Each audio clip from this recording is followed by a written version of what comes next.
Bíbélì mi sọ fún mi wípé gbogbo àìṣòdodo pátápátá ẹ̀ṣẹ̀ ni. Àgọ̀rẹ́ o Jésù iṣẹ́ dẹ̀ràn mi. Àgọ̀rẹ́ o Jésù. Oyi biribiri oyi kan mi o.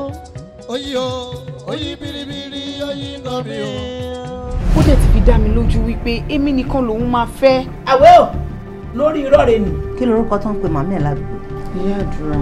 Ẹnu ìpè ọ̀tọ̀ tí àdúrà ọ̀tọ̀. Lónìí bẹ́ẹ̀ ni lọ́ba ṣe mí sọ̀rọ̀ bẹ́ẹ̀ gbogbo nǹkan òdì sáàfù èpè ni. Ìyá àdúrà tó fún wa àtàṣe orúkọ Jésù pẹ̀lú èpè papọ̀ tó mọ́ọ̀dù rẹ̀ papọ̀ tó ń ṣẹlẹ̀ mi lórí. Àwọn afi pé next step ni fún ẹ torí bí wọn bá ti rán ọmọ léèwé tó ti ṣe gbogbo tó fẹ́ ṣe tán ọkọ ni kó mú wálé. Ìlú wo ni ní Kwara? Kápítà ni màá Ìlọrin, ìlú tó súnmọ́ àlùjọ́nà tó jìnnà síná. Kí ni a ṣe fẹ́ ṣe é? Ọmọ mi àríwá fẹ́ ọ wàhálà jẹ̀lì bàbá borí rẹ̀. Ẹ jẹ́ mo fi bọ̀gún o, mo dúpẹ́ fọlọ́run oore tó ṣe fún mi o.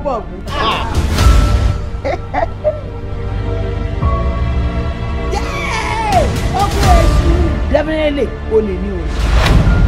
Don't judge any book by the cover. Àmọ́ Bíbélì mi sọ fún mi wípé tẹ́ḿpìlì Olúwa ni àgọ́ ara obìnrin. Àgọ́ Olúwa ni ní sísítà. Ẹni bójú rẹ̀ ṣe dúdú kẹ́mi wọ̀ ọ̀bọ̀ wá dúdú àti bí ọ̀bọ kó wá kó wọn síbi èyí ló dàbí ìnàkí. Lísìtì tí ìyá ìyàwó wa fi ránṣẹ́ rẹ̀. Ẹgbẹ́ sọ fẹ́ dájọ́ yìí. Lọ́wọ́ pé àdúrà ni wọ́n lè fẹ́ dá bíránchì mi lẹ̀ aago ìgbàlà gbọ́dọ̀ wà níbẹ̀. Gbogbo ohun tó lè dúró bí ìdènà nínú ìrìn àjò ayé wọn lónìí kó di ìtẹ̀mọ́lẹ̀.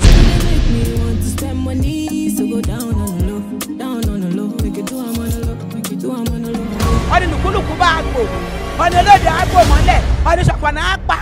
Èèwọ̀